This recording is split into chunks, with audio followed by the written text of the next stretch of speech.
know why, but you are watching the Madness Comic Network. Are you mental? It's a legitimate question. If you're watching, you could be just a little bit off. But that's okay, because all crazy people are creative, but not all creative people are crazy. Isn't that the truth? Welcome in, everybody. Welcome to the Monday Madness with me, my co-host, The Ghost, and today's opening guests, noobs, people I've never met before. This is awesome. I like meeting new people.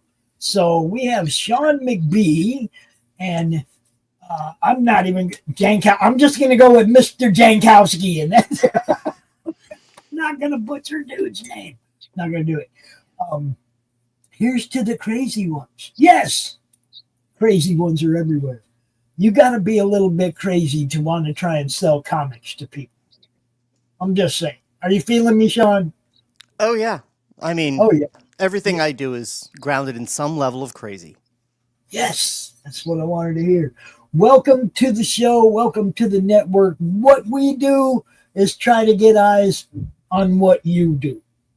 So I want to give the people watching a little chance to get to know you a little bit, and I mean both of you, and how you guys met. Okay, how you hooked up together in this. So whose plan was it in the beginning? It's that guy.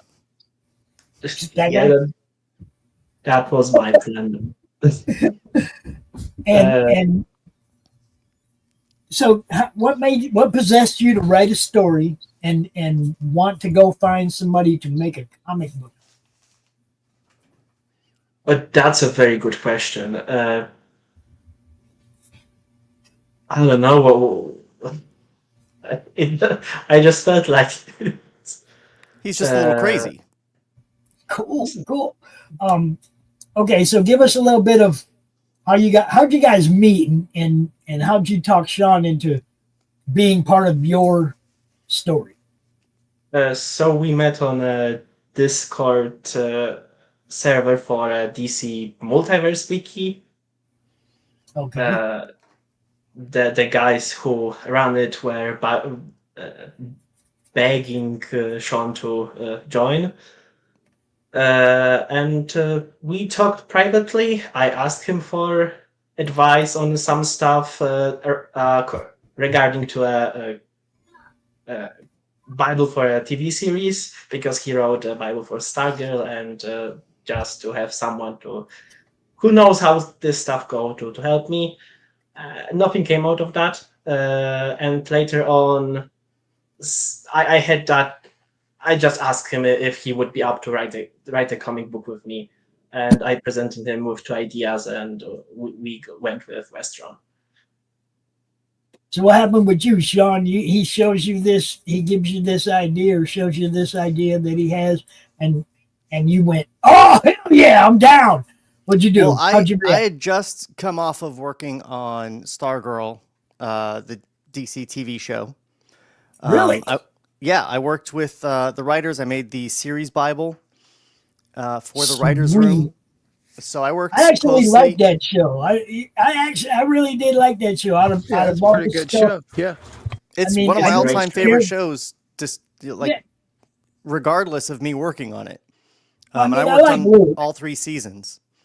I mean, I like Luke, so I like that he was getting involved in a comic adaptation. That was cool. Oh yeah, and he was such a laid-back dude too. They did a really good job with it. I really liked the show, so that's cool that I got to meet somebody that was involved with it. Yeah. So I was working with the writers on the last season. So I worked with James Robinson, who you may know as having done the Starman comics in the 90s. Yes. And Jeff Johns, of course. And working on that show, really just like what I had to do, the way I had to break down the stories and figure out all the character arcs, it really was like You know those things in the movies where like someone has that moment of awakening where they can just see Epiphany. how the whole universe works? Yes. It was like that for storytelling for me. So I was like on this like hype kick of really, really wanting to tell stories and starting to develop my own ideas for stuff. And MJ is like, hey, help me out with this comic. And I'm like in this manic writer's mode. And I was like, hell yeah. I knew that's how you responded. That's why I said And then so he gave me his wall of text of ideas, and I was like, all right, let's get in this shit and tear it apart and put it together like a puzzle and figure out how to make that. And we did. And it's good. Nice. If I, say so myself. Let's get a little bit into the story itself. What do we got? What do we got here? I'm going to pull this campaign up so we can all look at it. Do it. This is on Indiegogo, everybody. It's called Westron, a supernatural thriller. Now, I want to point out that this is our follow-up campaign. We already raised 250% of our goal over on Kickstarter. Right. And we are getting started on production of issue 2 right now. So this meager 1% that you see here on Indiegogo is not indicative of, this is all just extra money. We at our fan base, we totally get it. Put it everywhere, sell it everywhere. You never know. There's some people that just won't use Kickstarter. They refuse. Right? Put it on Indiegogo. Put it on Fund My Comic. Put it on all the crowdfunding platforms. And because there are people that have their preferences. Yeah, and I just want to make it clear that we funded. We got our Kickstarter money. We're moving forward. This issue is already off to print. They're expected to come in on August 4th to then ship out to people. So it's happening. It's all happening. You don't need to be worrying about this having only got $19 right now, because that's $19 in addition to our 250% of our goal. Yeah, we really don't worry about that, because I've been doing this for about 5 years, and I'd say 60% of the people that we bring out here are brand new. People don't know who they are. We promote. We try to get them seen, and the thing is when they come back with legs 2, 3, 4, 5, 6 issues down the line, we're still here. You know what I mean? We're still here pushing them and trying to get them seen, because nobody else is. Ain't that the truth? I mean, I'm not saying there ain't nobody out there helping promote, but you guys at the entry level need all the help you can get. Yes, we do. And we thank you, sir. It's like, how's anybody going to look at this and see this and decide if they like it if there's nobody out here going, hey, man, did you see that? You know what I mean? There has to be some criers, some heralds, some people that are willing to spend their time just trying to help other people get seen. That's what we do across the net. That's what all of our shows are to try and help people get seen. It's what we do. And if they got good stuff, they'll be back, and we'll be showing you the next thing and the next thing. This looks really good. I like this art. Yeah, and there's always an audience out there for it. A lot of people don't know where to look. Exactly. So this is the perfect spot where it's all together in one place, and you want it, you can find it here on the Madness.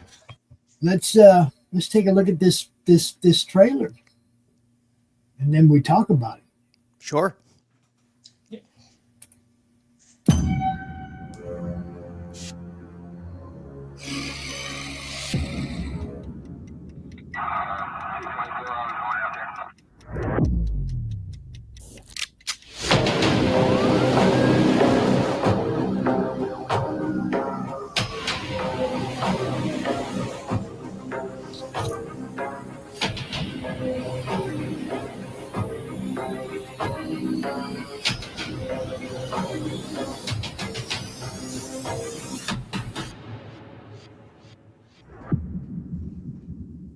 Oh, I like it. I like it. Why, thanks. So tell us a little bit about who the characters are, where this is going to take people. So our main character is Jan Westren, and he's been described by someone not affiliated with us as Sherlock Holmes by way of Mignola. And I liked that description.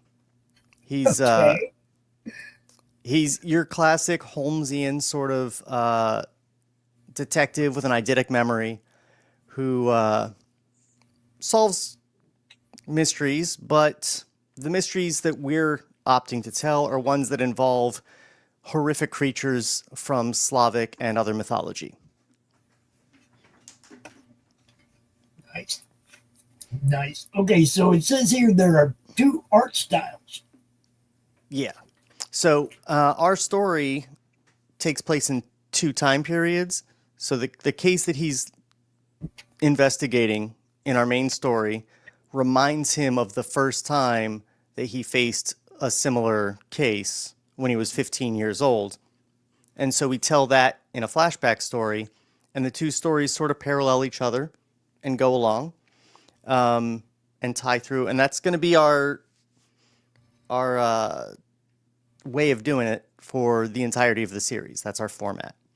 And so we have the 2 artists who offer very distinct styles, so you know which time frame you're in.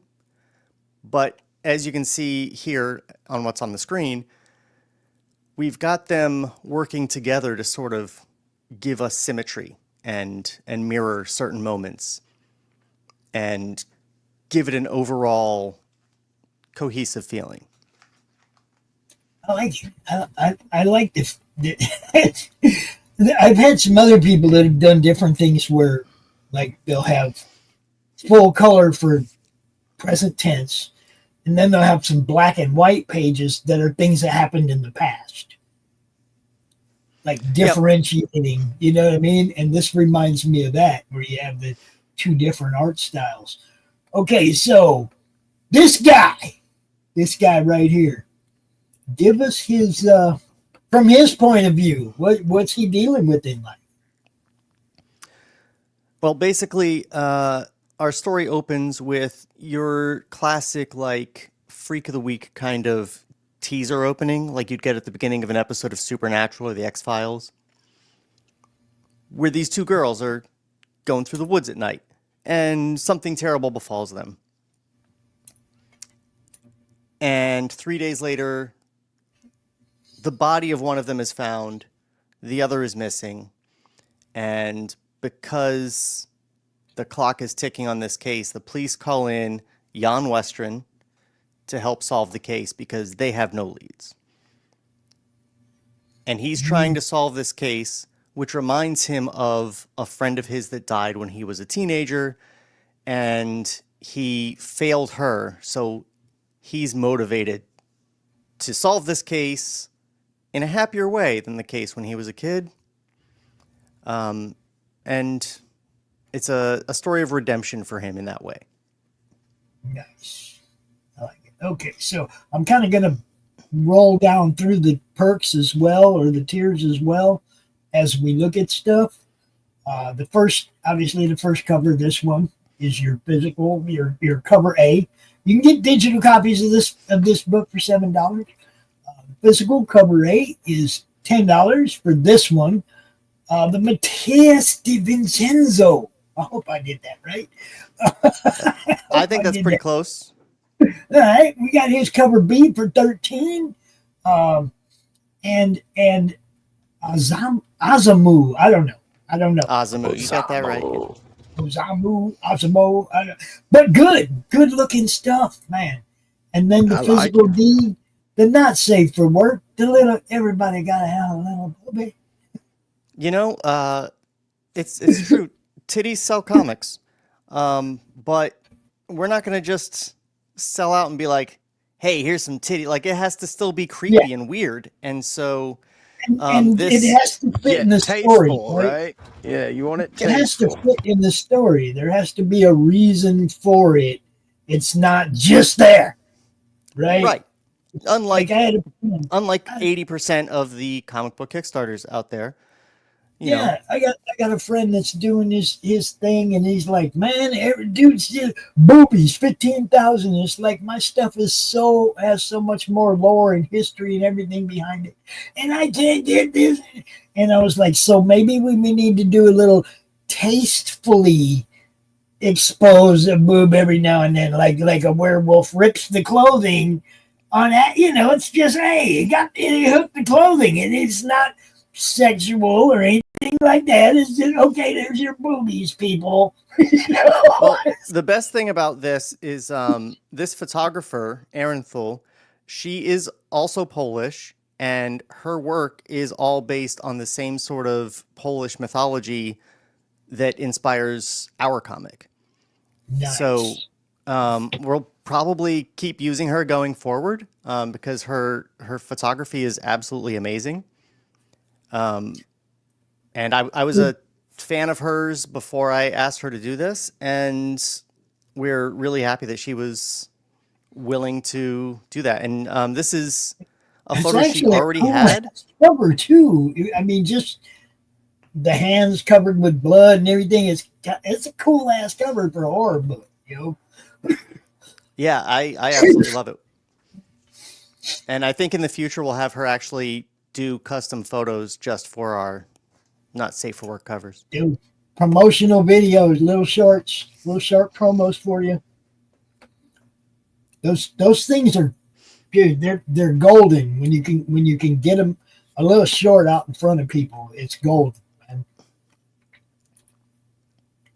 Oh, Pete from the Lunatics Fringe, guys. We got band members popping in up over here. And yes, titties do sell comics. All right, so the interiors, guys. Now, this is you drawing the interiors, right? No, that's Who's our main artist is Nicholas Nieto.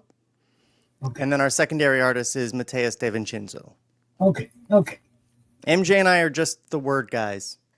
All right. The storytellers, the guys that make it flow. Okay, so I'm going to go out on a limb here. You kind of like edit and make it flow for more of a Western audience, right? Yeah, so MJ's Polish, living in Germany, just like our main character, Jan. I'm obviously an American. And so I do the actual scripting, at least for this issue so far. Right. And we are, even though it takes place in Germany and Poland, we're filtering through a Western audience because we know that's who's going to mostly read it. Right. Actually, so though, you may be able to lean a little bit into manga with the second art style. You know, I've seen that comparison, but it's really just these early happy pages. His style also gets pretty creepy, and that's more what we would lean into. Well, we hope the Japanese like creepy. Some of the mangas are pretty creepy. It's true. Is MJ still here? Yes, I am. He's absorbing. He's doing well. Okay. We're all still here. Do I have it on full screen? You just can't see. Is that what the deal is? There you go. Yeah, we're all still here.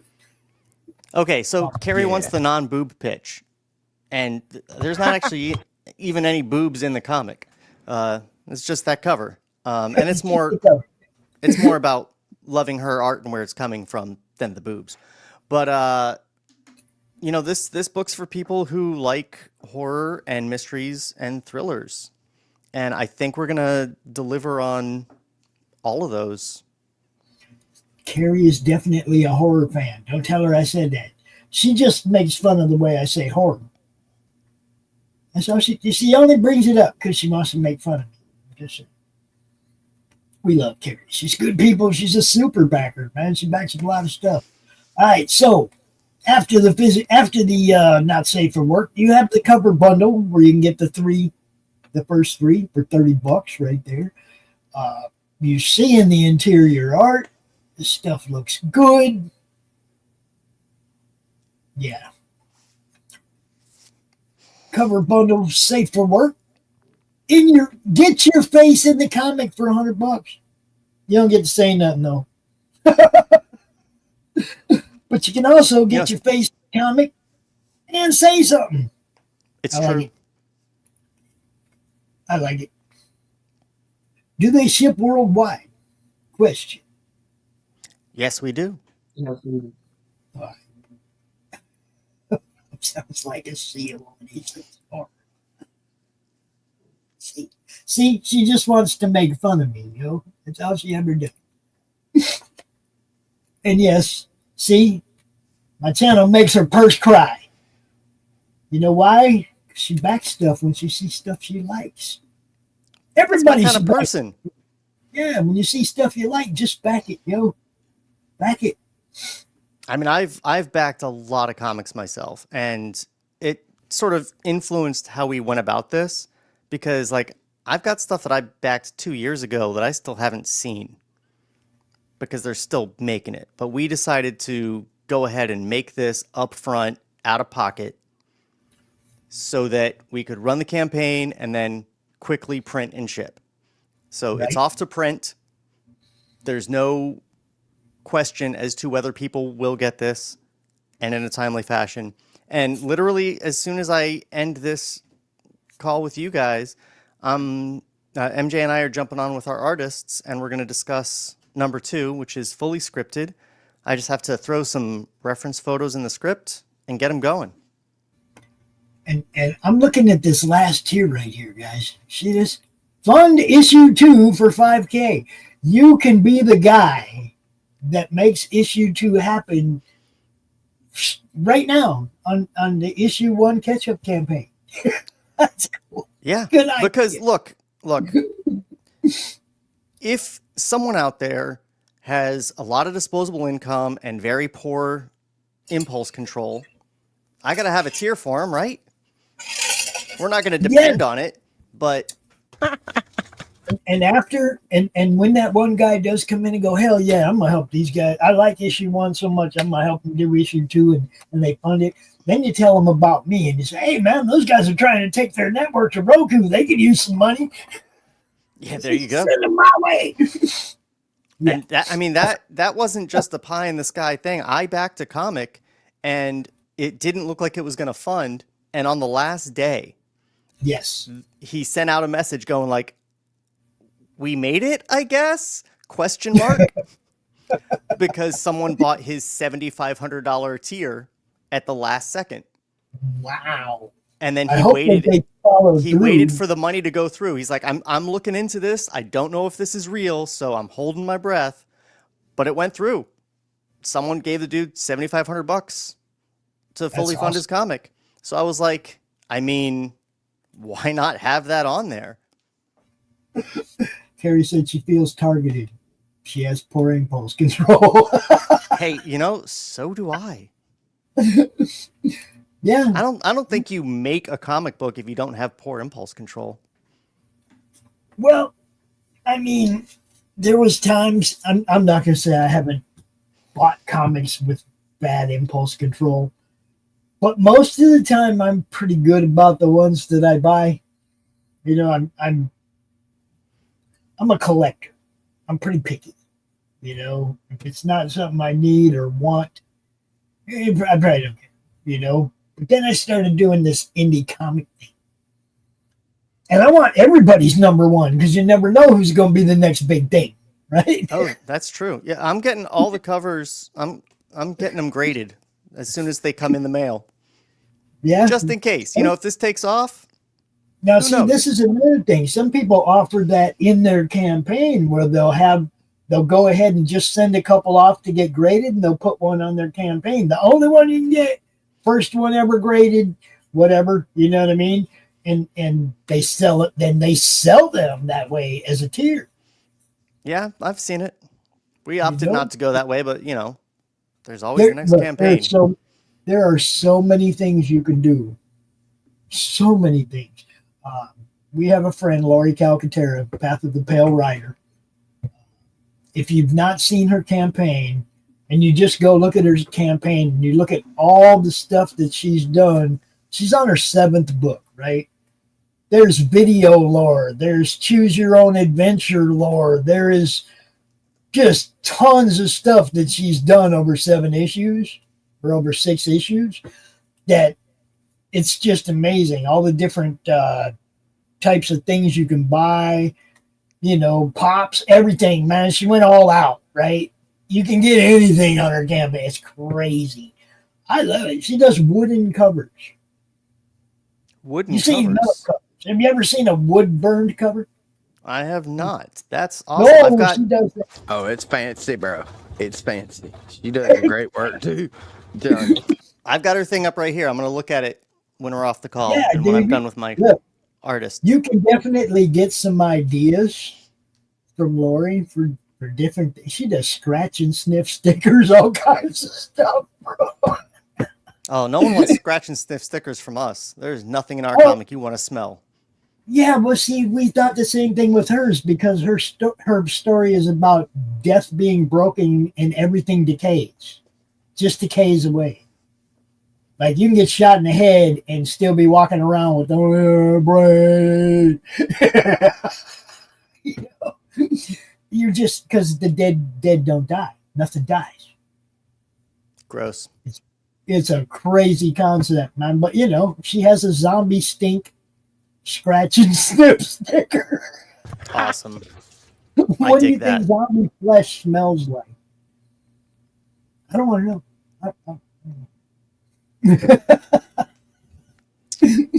But yeah, just Probably like corpse. Just corpse. it's places to get ideas. Other people's campaigns. Some people just go so all out, and you don't go for everything, but there might be 1 or 2 things in there that you go, man, we should do that next time. You know what I mean? It's just that kind of stuff. Like, I mean, we did some cool stuff like this little thing here oh, that I that's designed nice. and made. Just a piece of Now, art. see, if you would make that a little bit smaller, like comic book size, Well, you just slide it right in the back of the Bookmark bag. size. You can slide it right in the back of the bag and board, right? It ain't even a shipping issue. it's actually just an embiggened version of our bookmark that I can't find next to me right now at the moment. Yeah, I already had it. But we've got a bookmark as soon as I seen it. of that same design. Nice. Ooh, Where it's Terry all said you cut could out. make that into a light. You could put a fluorescent light behind that. That'd be badass. Yeah, I think that might be what I end up doing with this one. It looks like almost like a stencil too. Like you could put it on the wall and spray paint different sections and put a little bit of touch of art on there, make it look cool. See, ideas that's what happens when we get together on these shows. That's what we do. Okay, so there are 4 available. Get your face in there talking. You can be up in issue 2 with lines. Actually, 2 of those are gone. There are only 2 left. 2. All right, cool.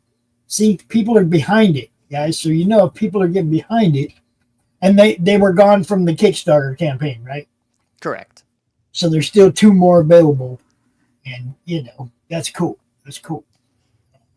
And that's getting And you can drawn always- into number 2 because number 1's already done. Right. But that Okay, also gets you a copy of number 2. So it's like you're advance funding that as well. Right. Yeah, and you get there you go, and you get a book. Bookmarks. Look at there's the See, there it bookmark. is. That was badass. That's cool. Red casebook. See, See, this that's is one of our something that- favorite things because See- the entire story is being read out of his red casebook, which is where he writes down all his notes on these supernatural adjacent cases. He hides it, he writes down all his stuff from all his cases, but he can't have just anybody coming across what he's written about this weird shit that's monsters and stuff. So he's got his red casebook, which is from where our story is being told, and so we've got a red casebook emblazoned with our logo there. So it ties into the story, and it's a useful thing. It's 200 lined pages. Nice. Let's give a shout out to our friend 30 something media popping See, in. look how pretty that is. What's up, brother? This man, see, that's cool. I just like it. That is cool. Why, thank you. 16 inches high. See, if it's just a little shorter, you can fit it right in the See, back. we've got the bookmark for the shortness, and then we've got this for something a little extra. I'm saying to help to make it easier for shipping, you make it just a little shorter. It'll fit right in the Gemini with the book. You won't even have to like repackage it. You know what I mean? Yeah, that is something I wish I had considered, because everyone that gets one of these has to get a bigger box. Yes. You see, and then shipping costs more. It's important. Stickers. Yes. There you go, people. A lot of people love stickers. I've been getting everything ready in my home office here, so I've got all this stuff like right around me. And posters. What are they? 11 by 17? What do you got? Yep. 11 by 17, beautifully printed. And we don't have the not safe for work cover as a poster because it was part of our contract with her. You know, she sells her own prints, so we don't want to interfere with her business. Totally get it. Oh, what do we got here? Locked stretch goals. So that's a comic by Azumu, who did our C cover and colored 3 of our pages. There's a reason for that as well, but you'll get it when you read the comic. She's fantastic. She was initially going to color our whole comic, but because she has her own comic, we don't want to take away her time from doing her own projects. So that is her 64-page first issue of her comic. And when we hit our goal, you get that for free. When we hit half our goal, we've got 4 other comics that everyone on Kickstarter already got. And you get those for free. Nice. Okay, look, we're getting slapped over here in the chat by some of our friends. Christy at Flip City Magazine dropping in to say hey. She also has a show Christy. Creative Chaos on Thursday nights. You might want to try reaching out to Kitty Flips or look for her on flipcitymag.com. Talk with her. She's over there on X. She's on Facebook. Easy to find. If you can't find her, hit me up. I'll hook you up with her. And you go be on her show too, man. I will. I just wrote that down. It's what networking truly is, what this is all about, guys. The longer it's like my reach is only so long, but then I meet people like Kitty, and then I can extend my reach to her reach, and it goes that much farther. And then people that know her might hit you up and go, hey, I want you to be on our show. And this is how it all, this is what it's all about. Absolutely. And I'm working on trying to put together a group of other independent comic artists or comic writers, so we can collaborate and help push each other's campaigns. And like you see that I've got all these free comics from other indie creators that we're offering through partnerships as stretch goals. So everybody that backed us on Kickstarter got 5 comics for the price of 1. Yes. And if you look at Lori's campaign later, you'll see she has a huge stretch goal that has like 20 PDFs on her or something, It's like, because she has a huge network of friends that do comics. Yeah, I'm trying to get the same thing going. Yeah, we're not as far along because we're only on our first one. So, Well, we're gonna get you hooked up with them too. See, this is the whole thing. It's networking is what helps everybody grow. Oh, boy, am I glad I found you guys. We're glad we found you. Look, a lot of people, thanks, Bob, what you doing now. You guys, if nobody was doing what you're doing, I wouldn't have anything to do. Y'all keep doing what you do. Yeah, keep making comics. Keep giving me a reason to come out here and tell people about it. And I'm going to be out here every day. That's how it works, Ambo knows. That's another one. AmboGrizz.com, man, you guys. The Splinters of Yggdrasil, another great freaking book, and you can get them $5 shipped or $5 issue all day long. Nice. Bang! Just go straight to their website, man. He should be dropping a link. I don't know why he doesn't. He's allowed. This is one of the other things we do. If you follow our YouTube channel, right? And we're out here and we're doing our thing, and you see us out here, you come out here and you drop your link too over here in the chat so people can see where they can get your book at. You see? And these guys all know they're allowed to do it. None of them do it, but they know they're allowed to. Christy, drop a link. Ambo, drop a link. That's why we're here. This whole thing is about networking and promotion. It really is. Hell yeah.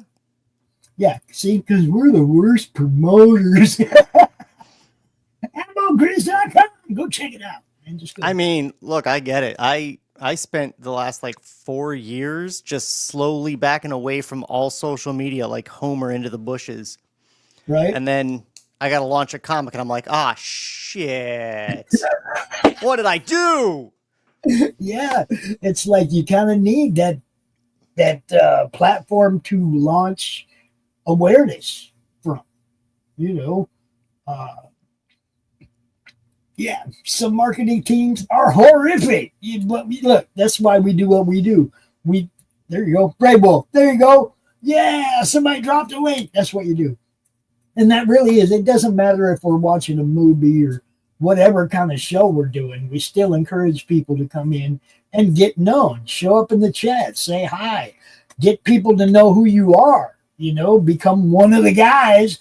And then you find a whole bunch more people sharing your books out, sharing your stuff out once they know who you are and get a chance to interact with you. Oh, I am so sorry. I do not have an X account. That's okay. It's Kitty here. There's Facebook. I'll get it for you. Unless she beats me to it. All right. We'll see. We'll see how fast she is. We've got accounts on everything but X. Yeah. All right. I got it. Here you go. There you go. Facebook. Kitty Flips. Kitty Flips. Kitty Flips for comics. Woo! Yeah.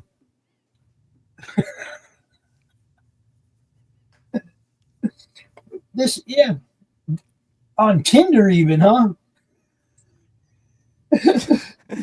Jan Western on Tinder when? Never. Yeah, ladies couldn't handle that. Yeah, Christy doesn't like Flip City, or she doesn't like social media either, but she has to come out and promote her magazine.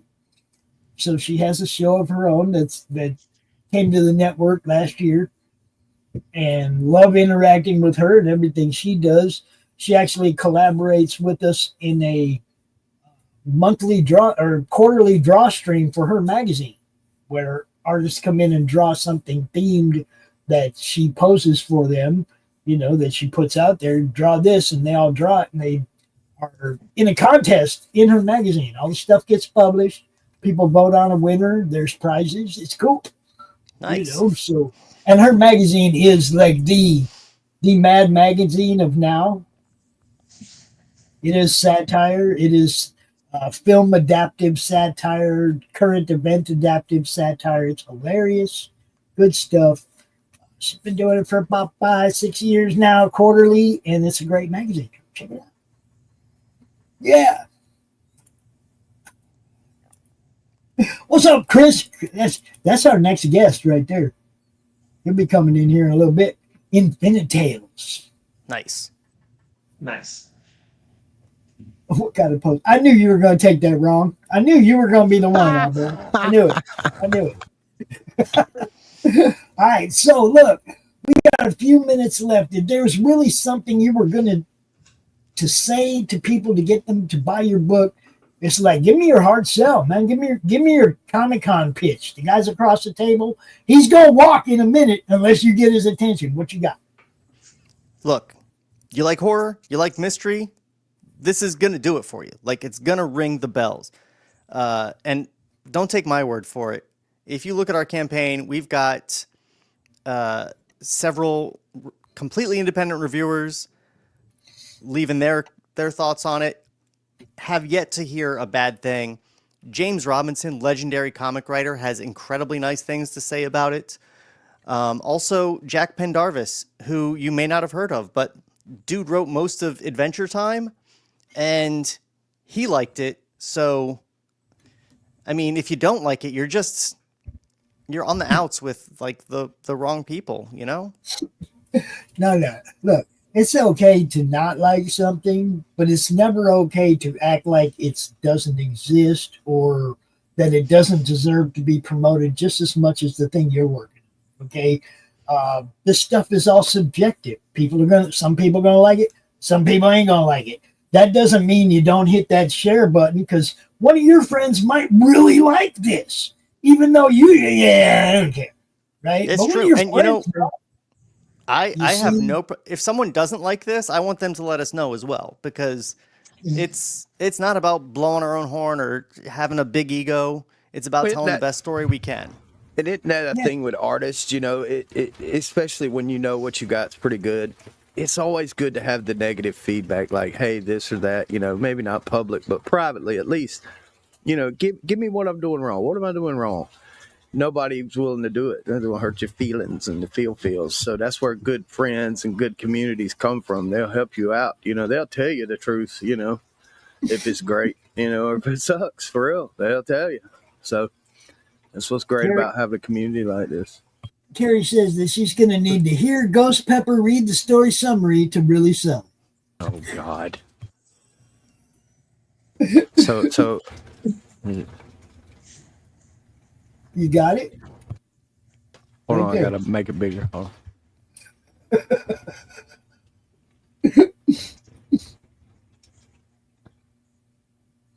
How's that? All right. When the corpse of a young woman is discovered in the woods, the police turn to private investigator Juan Restaurant to help them find her little sister, who has been missing since her pair left the home together 3 days prior.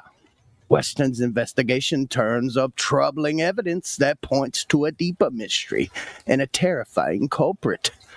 The case brings up memories of of his youth more than a decade prior, the horrific loss of a friend that would change the course of his life forever.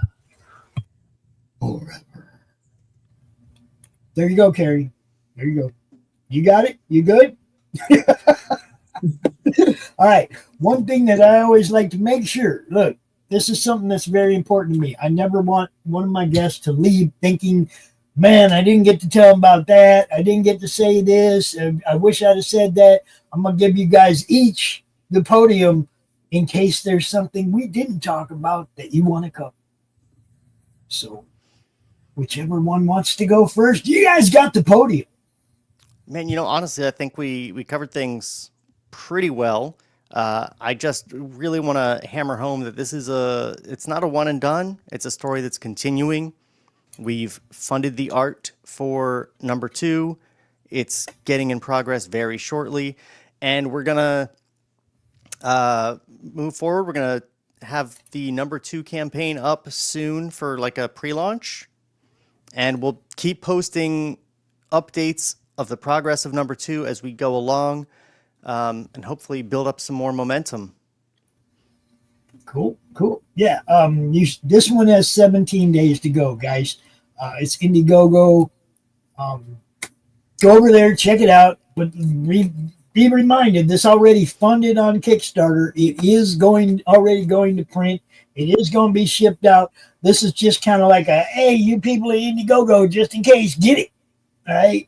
But it's already funded. It's already a thing. So if you missed it over there, get it over here.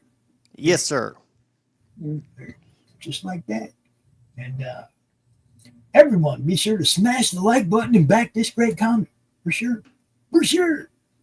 One of the other things I like to do when I have back-to-back guests coming in is I like to make sure they get introduced to each other so that they can network if they wish. So this here is Chris Fisk from Infinitales comic. Hey. Shawn, Mr. Jankowski, this is Chris. What's up, everybody? Hey, How's it Chris, going? nice to meet you. Nice to meet you too, man. The book looks awesome. Thanks. Thank you. Is yours currently up on Kickstarter or something right now? It's on Indiegogo. It's got about 40 hours left. I'm going to go check it out right now. Oh, thanks. That was kind of one of the reasons I wanted to get Chris out here one more time before it was over, because I knew it was almost over. I was like, man, yeah, come on, Monday, do this. So this is what we do, man. We promote people, and especially like when you guys get down to the last day, ring my bell, remind me, okay? I got so much going on. I'm not going to remember the exact day that your campaign's going to end. But if we can come out here and remind people, last chance, come get some, we'll do that for you. We do that kind of stuff. You know, like just like we're about to do for Chris right here. Last chance, yo, 40 hours left. Come get some. That's how we do it. Okay, this guy knows what he's doing. Holy shit. 622% funded. Go get it. Yeah. Thanks. Look, Christy, I can't get away from Chris. He's on all the streams, being smart and stuff. I'm like an awful rash. I don't go away. I got to learn this guy's secrets. Well, one of the things I want you to know, Shawn, is on that Madness YouTube channel, every playlist is a different show. Okay, there's a lot of different shows, different places you can appear, as well as like places your artists can come out and draw with other artists, draw streams, all kinds of stuff. Every playlist is a different show. So there is a ton of stuff there that people can get involved with to help promote what they're doing. Nice. You know? Oh, yeah. I'm going to check it out. I am going to play that trailer one more time, guys, before you head out, because I can. Because I Thank can. you. All right, here we go.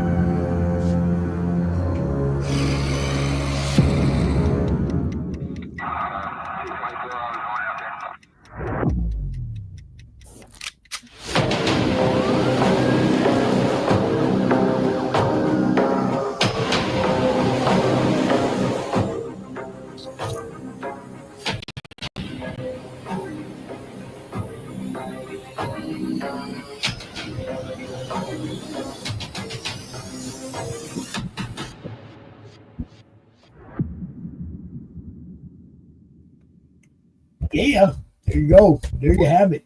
Hell yeah. Now, Good stuff. I was going to say, you guys are more than welcome to hang out while we talk about Chris's thing. You don't have to leave. You can, but you don't have to. You know. You know, Yeah. I think I've done enough chatting. I'm going to let Chris push his book, but I'm going to continue watching. Might Cool. engage in the chat a bit. Yes, in the chat. If you get over in the chat and say something, I'll give you a wrench so that in the future you can drop your links when you see us live. Sweet. Cool. Nice meeting you, Shawn. And is that Message? Or sorry if I mispronounced it. Just call me MJ. Everyone Okay. calls me MJ. It's the Okay. easiest. I'm sorry, but my it's- Polski is bad. but it's pronounced Maciej. Mache, all right. Awesome. Ache. I was wondering how you pronounced it. I didn't want to butcher it. We're all over here afraid to butcher your name. That's right. I'm the Jack Russell in the minefield. It took me a year to figure it out. Great stuff. Hey, it's great meeting you guys. Like I said, make sure Yeah, you man. rattle my cage when you get closer to the end of the campaign. We'll bring you out again and just remind people. All right. Will man. do. Hell yeah. Thanks. We'll do Nice it. to meet you guys, man. Keep Yeah, have crushing. a- You too. Thanks for having us on. We You appreciate bet. it. You bet. Yeah, thanks. You guys have a great day. You too. You too. Sweet. Bye. All right. That was fun. Those guys are Yeah. cool. Yeah. Yeah, you got a cool book, man. New people, man. Look, ain't nothing changed from day one, guys. When I meet somebody new and I get a chance to help promote somebody new, I still get that same little goosebump, that same little rush. Whether we sell something on the show or not isn't the point. It's getting them seen, right? Somebody might watch on a replay later and go, "Oh shit, that looks great," and go buy it, and I never know it was because of us. Don't care. You see what I'm saying? It ain't never been about that, man. There's so many people that get caught up in that. Oh, I did this, I did that. No, I tried to get them seen. That's all I did. Yeah. And I hope it works. You know what I mean? What is up, Random Limb Media? What's happening? Is that true, Christy? I think that's him, isn't it? Yeah. Is that true? Is that true? Give this guy a wrench. I'm gonna give that guy a wrench if it'll let me. Why won't it let me give him a wrench? Oh, because I'm not in YouTube. That's why. Okay. Christy said, "I met Pops while doing jury duty last year." Yeah, that might help if I come over here to YouTube and do it. All right. Enough laughing at Pops. Did you ever get kicked out of jury duty intentionally? Yes, I have. Dude, I got kicked out, and I pissed off the entire. I had pissed off the lawyers, and I had the judge laughing. So, you know, I sat there and went through the whole thing, got picked, waited until the end of the day, and went, "Yeah, I'm a felon." They're like, "Oh, what?" Man, I always like that, or the I can tell a guilty man just by looking at him. Look, just walk in jury duty and just start coughing, Yeah. hacking up stuff. Just like, hold on a sec. Look, they'll let you go right on home. Yeah. Oh man. Yeah. Freaking lawyers and that stuff. How you doing, Chris? Doing pretty good. I got like 34 hours left on this campaign, and oh my god, dude, I'm taking the next week of work off so that I can fulfill all this stuff. My god, I'm looking at like my entire workshop looks like arts and crafts store. It looks like Santa's village, but only it's all weird elf stuff. Look, yeah. I met you a long time ago. This is not one of those, hey, it's a new guy, I don't know. Yeah. So one of the things I want to do right now, because Ghost Pepper here probably doesn't know much about you. I was on here last time. I met him when he was on last time. Okay, you were here. I don't know a whole lot about him though. I don't. You know, I met him. I figured that Ghost probably has some questions for you. Writer, artist, part-time man of interest. Yeah. A great place to catch up on reading. Hey, what's up? We got another one. We got them both over here. Hey. Yeah, that's awesome. We're going to give him a wrench too. Look, anytime you guys see us live, man, drop your link up in here, especially over the next 17 days while you're trying to get that book seen. And that's really, it is why we're here. We have shows every day, 3 or 4 or 5 shows every day. Plenty of opportunity to get seen. We're on Rumble, we're on Pill, we're on freaking X and Twitch and YouTube and Facebook. We're all over the freaking place. So when you drop a link there, it's going to get seen. And that's the whole point. What is that? My father-in-law got me an idea to get out of jury duty by asking if the defendant. Oh man! The Uncle Ruckus clip. Guilty. Oh, no, guilty. That's horrible. Horrible. That's terrible. Horrible. Oh. All right. So Chris Fisk, international traveler. Yes. Been all over the world. No, been a lot of places, been a lot of cool places, lived in cool places. Oh, yeah. Has a lot of cool stories to tell.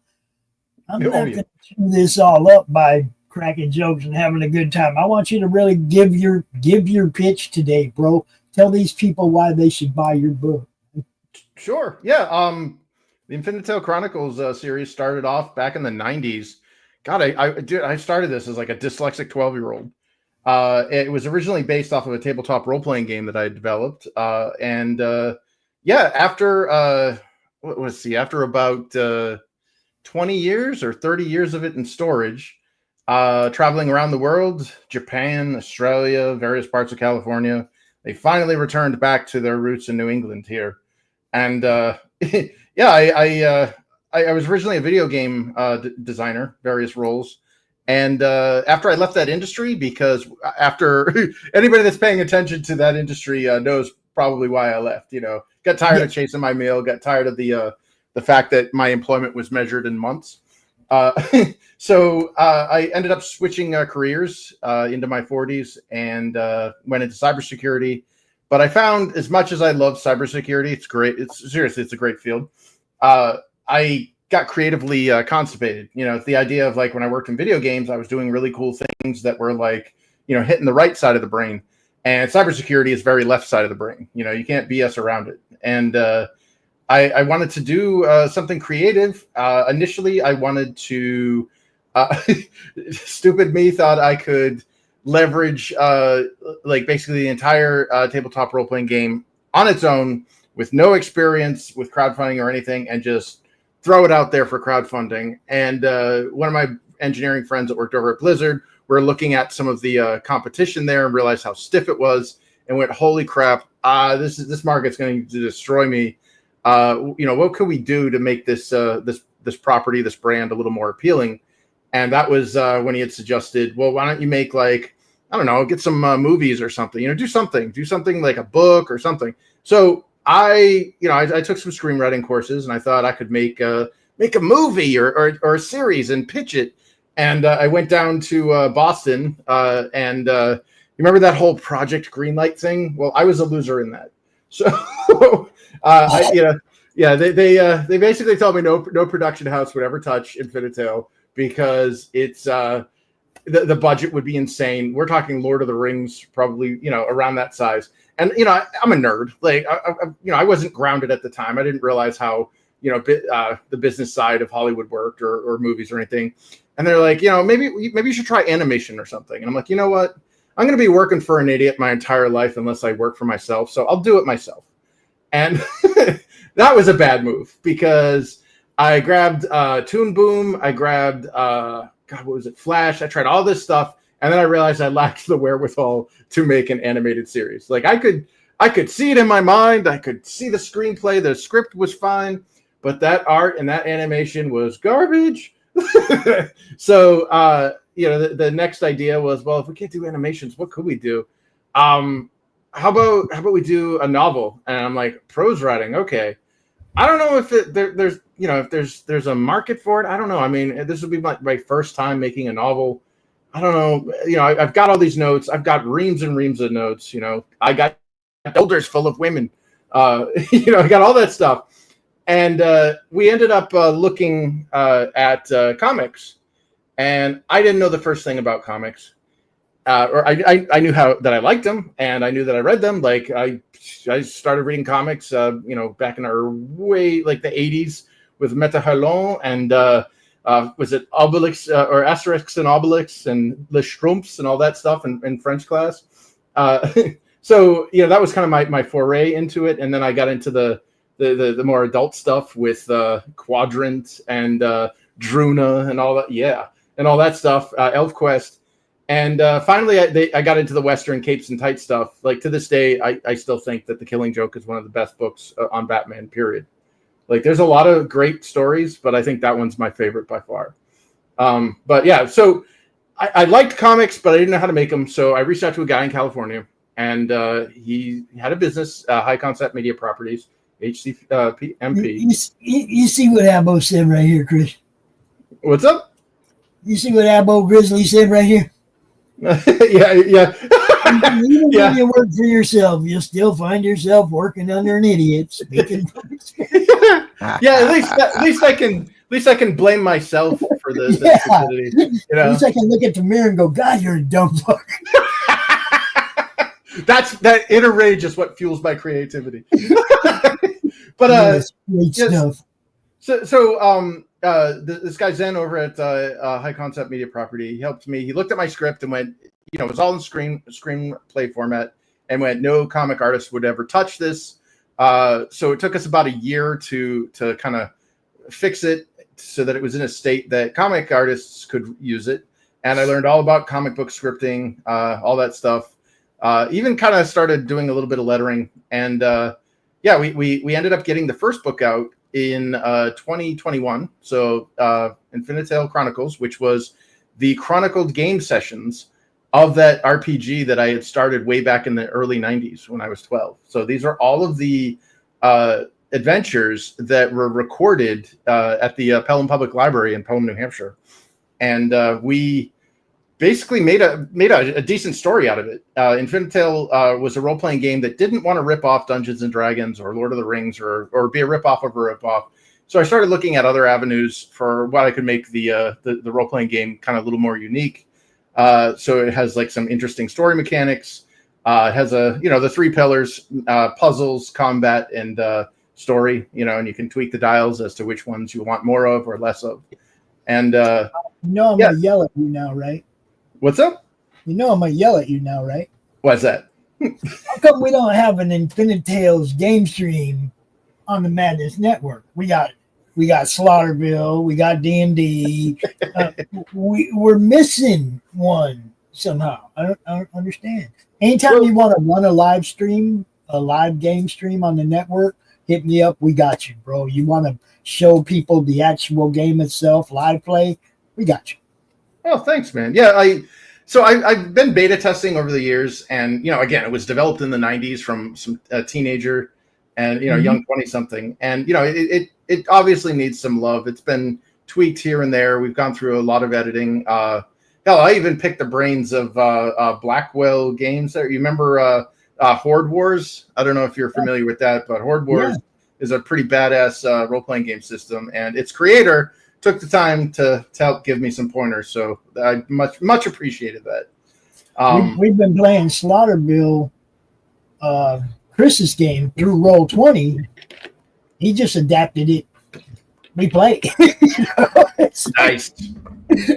And Roll20 has become quite adaptable to different game mechanics, I want to say.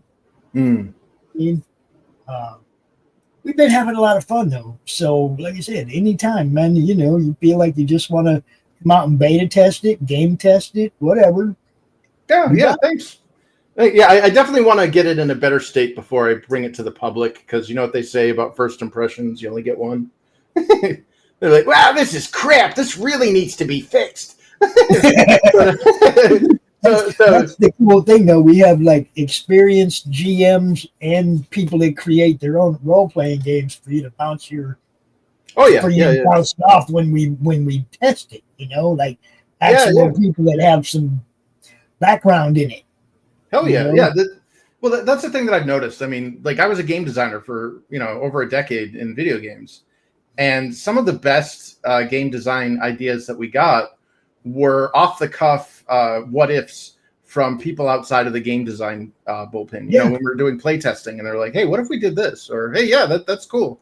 And in my day job, I'm a UX designer, so most of my job consists of people complaining about how bad our UI is. So it's up to me to be like, okay, well, I'm gonna quantitative analysis, qualitative analysis, get all however, if 10 people are using your product and 9 of them are saying this thing sucks, it sucks. It needs to be changed. Yeah, then you fix it for sure. Yep. So your first one, I remember the first one. Oh yeah. You did really well. You worked your ass off. But one of the things that really stood out and the thing that at the time nobody else was doing was your packaging was all branded. Everything. Card packages, the package you shipped out in, everything was beautifully printed out. It was a very professional looking product when you shipped it out. And I don't think enough people put stock in that. Well, I've learned, here's a little armchair marketing student. I've learned that like over the years, or especially in most recent time, people have kind of become brand slaves where the audience or customer apathy is a really hard nut to crack. And unless you have an established brand or your name or you're an ex-pro or something, like most of the time you could have the coolest thing ever, but nobody cares because you're a nobody. And that's part of what this uphill battle of being a nobody. I have one book under my belt, but I'm still kind of in that zone of unproven creator. So I'm hoping to get the brand in people's faces. They see that logo, they see the colors and all, the art, and they're like, oh, that's definitely madness. that's definitely that definitely belongs to a brand. And sooner or later, you can pass that brand on to others like a torch. And that's what I'm hoping to do, And our branding has evolved, but always been the same. Yeah, that's right. Yeah. The little Crom dude has always been part of the Madness branding. Even if the name changed, the color scheme changed, that little Crom has always been there. So you say branding, and it's like, yeah, this is the first thing I think about when it comes to pretty much anything we're doing is, are people going to recognize that that's us? Yeah. Yeah. It's so important, and your stuff was so professionally packaged, and it was just pretty, bro. Okay, from the customer standpoint, okay, I bought this. It didn't come in a brown Gemini. Just blah, And I'm not saying anything about those of you who do it that way because I understand budget, right? You obviously had a little bit of a budget to work with, and you made your stuff solid looking. Thanks. Yeah, that's part of it, guys. When you're making your Kickstarter goal and you're thinking about stuff like that, if you want to be able to do packaging like that, you got to include that cost in your goal. Oh yeah, definitely. Don't just like, oh, I'm going to do all this and then realize afterwards what it costs to do all this. Incorporate those funds, those costs into your goal ahead of time, so that you have the money to do the stuff you want to do. But then also never forget that promoting is going to always be the second most important job you have. Because you can have the killerest product out there. You can have the thing, and if nobody knows about it, yeah, you know what I mean? It's like promotion. Promoting yourself and what you do is job number 2. Yeah, man. It's the second most important thing you're going to do. Yeah, I have done on that first campaign. I did everything you weren't supposed to do. I did everything wrong. Yeah, I launched without contacting anybody. There was no social media presence. I foolishly thought that the product would sell itself because I'm sniffing my own farts basically. I'm like, oh, this is the greatest thing ever, and it got out there, and I spent 2.5 solid weeks of no backers. So I was completely crushed, and I'm not sure if you're familiar with Sugar Chris, but he reached out to me on Twitter, and he's like, hey, you want to come on my show? And when I went on his show, he's like, dude, why don't you go on? He introduced me to Rini or Reen Strakalski there, who's got Fiendish, which is, I think it's either this week or next week. She's launching the 3rd book. Yeah, so, number 3. Hell yeah. So there was her, and then from there it went to Vinny Tartamella, and then it went over to a bunch of the Comicsgate guys and the anti-Comicsgate guys, and my thing was I'm like, dude, I'm the kid that sits with everybody at the lunch table. I got the band geeks, I got the goths, I got the skaters. Now, I don't know if we met. I don't think we met through Chris. I think we met from a CromCon. Oh yeah, maybe. I think it was because but I know, obviously I hung out back then with Simon and Chris, and before I had so many shows that I couldn't watch anybody else's anymore. And that's, dude, that is so true. Listen, like there's so many people. How come you're never in my chat anymore? Well, because we have a show at that time. Yeah.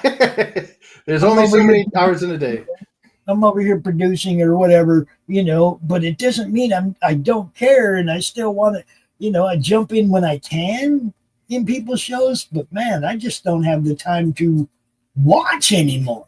I'm too busy, but now you got MJ over there. He's going to back your book. Hell yeah.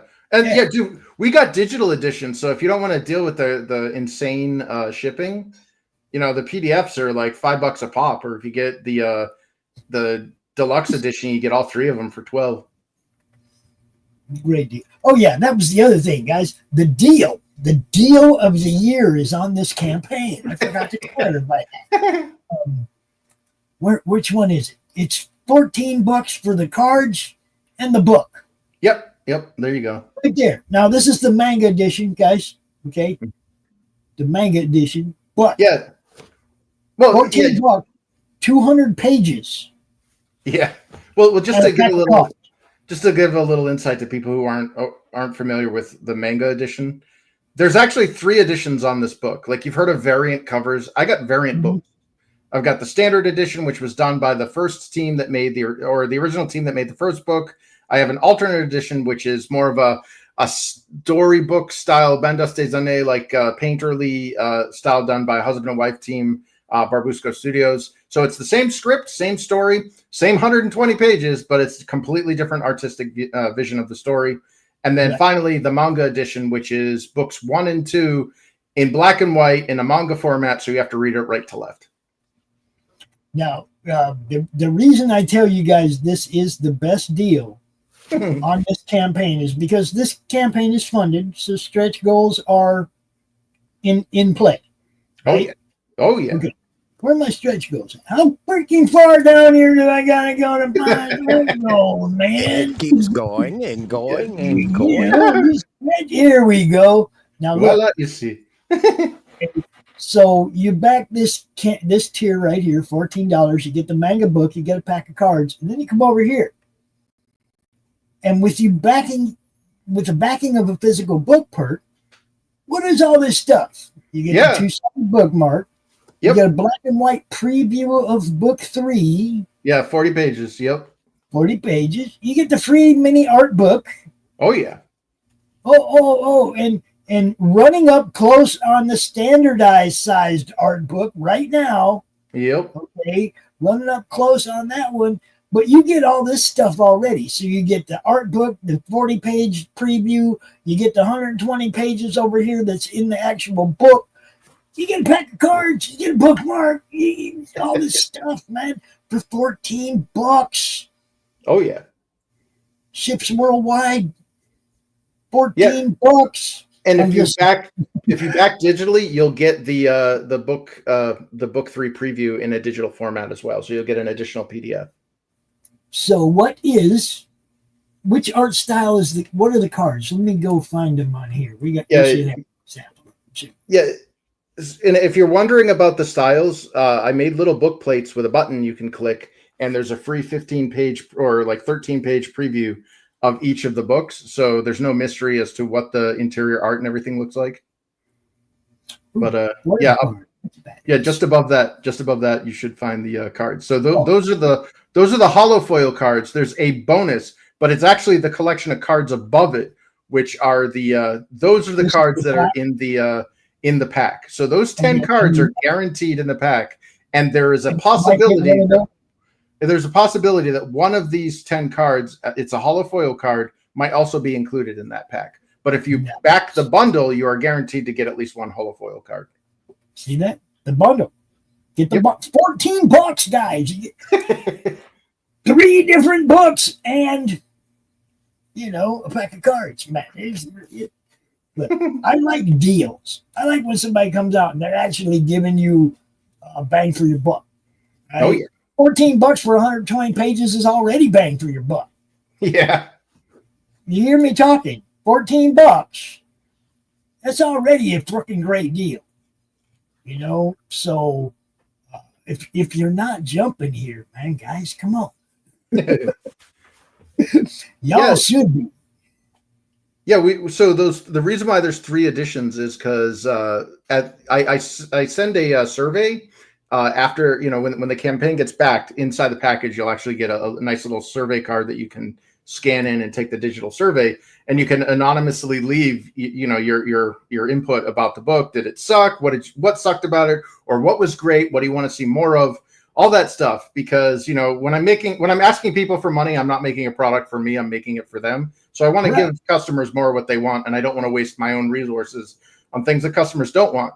So I got feedback on the first book about some of it was like the art style. You know, I didn't get really any criticism about the writing, which, you know, that's a huge ego boost for me. But like, as far as like the art style goes, it was like, oh, it didn't match the promotional images, blah, blah, blah, blah, blah.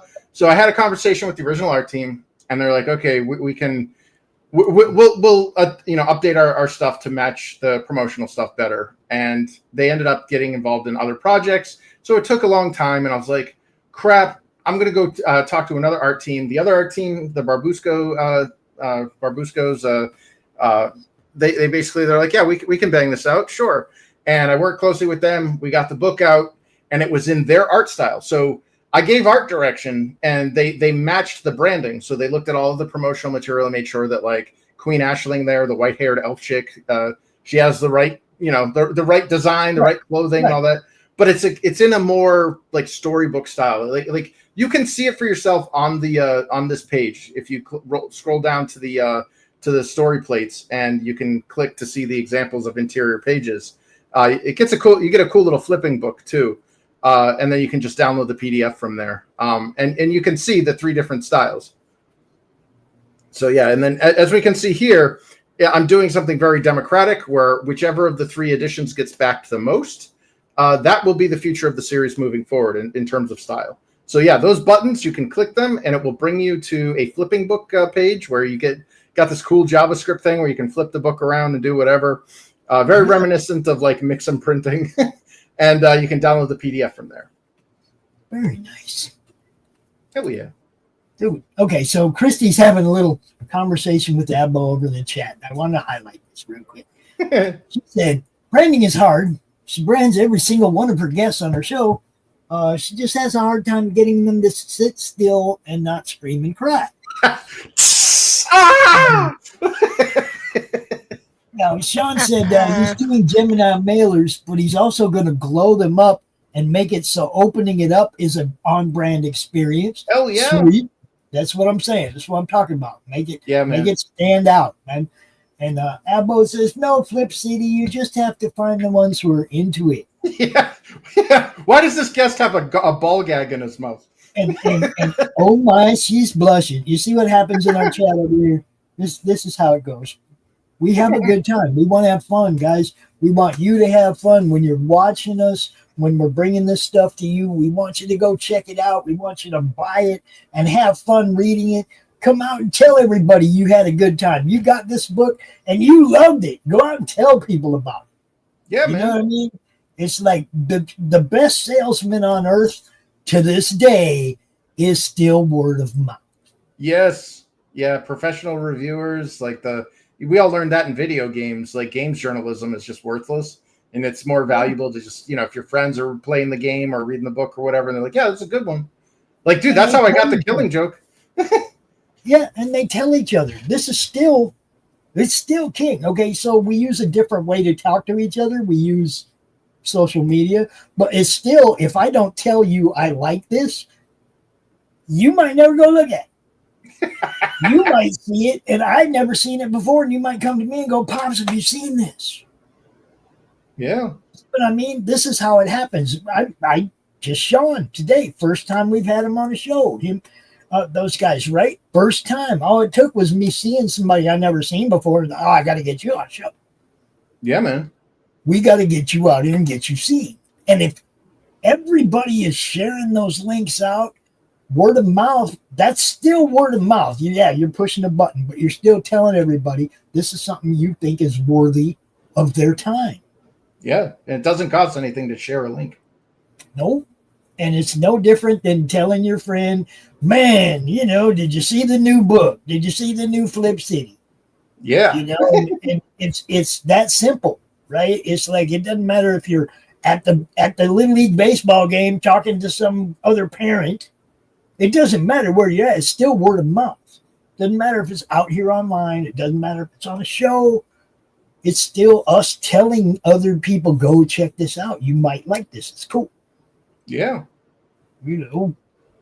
So do that, people. Do it for each other. Anytime you buy a book from a crowdfunding campaign, you have no idea how much it means to that creator when you go out after you've gotten it and you tell people what you thought of it. Yeah. They want you to do that. Yeah, well, dude, nothing like as a creator, I can tell you right now, it sucks when you're like pissing in a well waiting to hear an echo and you never hear it come. You never hear that splash. And it's like, well, was it good? Like, did it? Should I make another? Like, you know what I mean? Like, it really is a huge boost to morale when anybody mentions your book. Like, oh, dude, I just got, or like to use your previous guest example, like, oh, I just got Westron, dude. You should totally check this out. Like, this is a sweet book, and like, it's a link to their Kickstarter, or if they got a online marketplace or whatever, and it doesn't cost you anything. You know what I mean? Like, and if remember, dude, like we were like, I mean, I can't speak for everybody here, but like I was a kid of the 70s and 80s, and like we didn't have the internet, so you had to be a big mouth. You had to tell people. Now we didn't even have comic stores when I was a kid, man. If it wasn't on a spinner rack at the supermarket, you didn't even know comics existed. Yeah, you'd be right there. They'd be right next to the cigarette vending machine. You're like, okay. There might be a few in the magazine rack at the 7-Eleven. Yep. That's it. And look, I knew where every place in the neighborhood was that had a spinner rack. Yeah. We didn't have comic stores when I was a kid. There was no such thing. And I didn't live like in a city like New York that had actual newsstands on the street.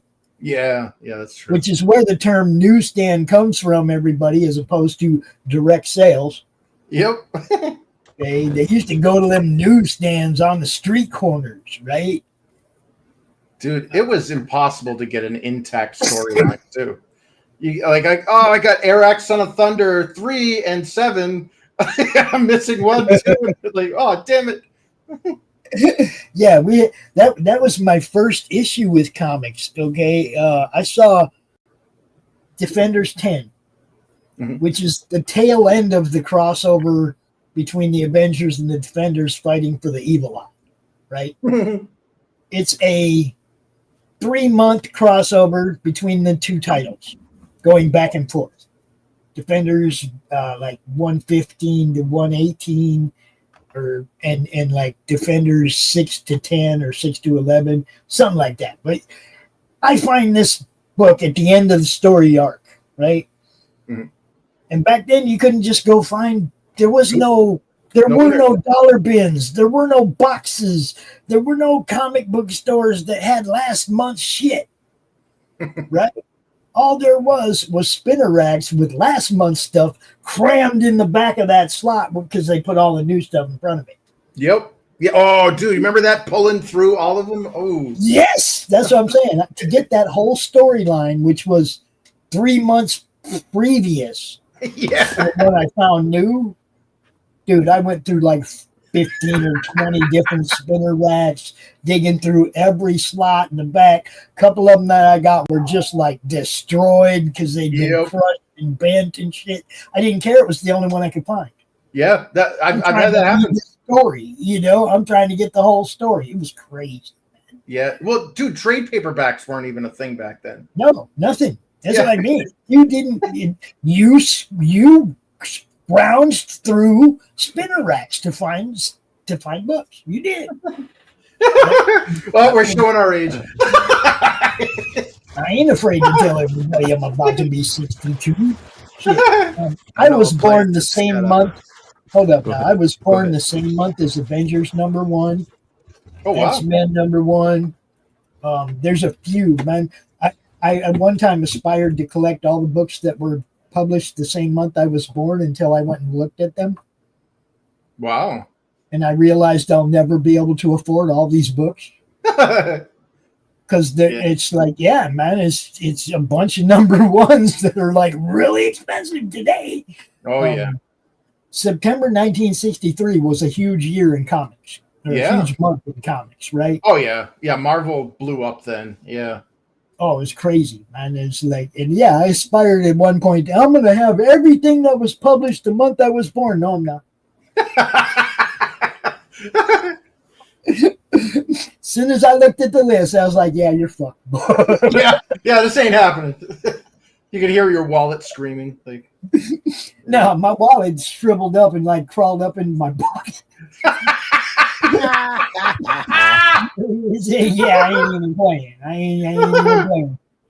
oh man, but yeah, dude, This like is the kind of stuff, guys. This is the very kind of stuff when I was a kid that I would have done that. I would have dug around to find this kind of stuff too. hell yeah, yeah, like, dude, like. So the one comic shop that they had in Salem, New Hampshire, it was this like hole in the wall mom and pop. This was before like the Newbury Comics came in, which was like a big comic chain. But there's this one hole in the wall place, and I went to it, and they never enforced like what the video stores enforced. Like, you know, when you go into the adult section and they got the beaded whatever, you're like, whoa, no kids in here. You know, they didn't enforce that. So I walked in and I saw boobs galore, and I was in love instantly.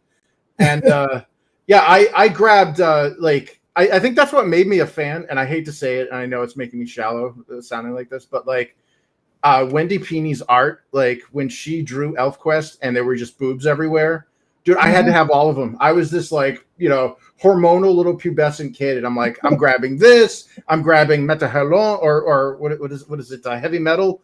I'm grabbing like everything that I can from Fastener and Larson.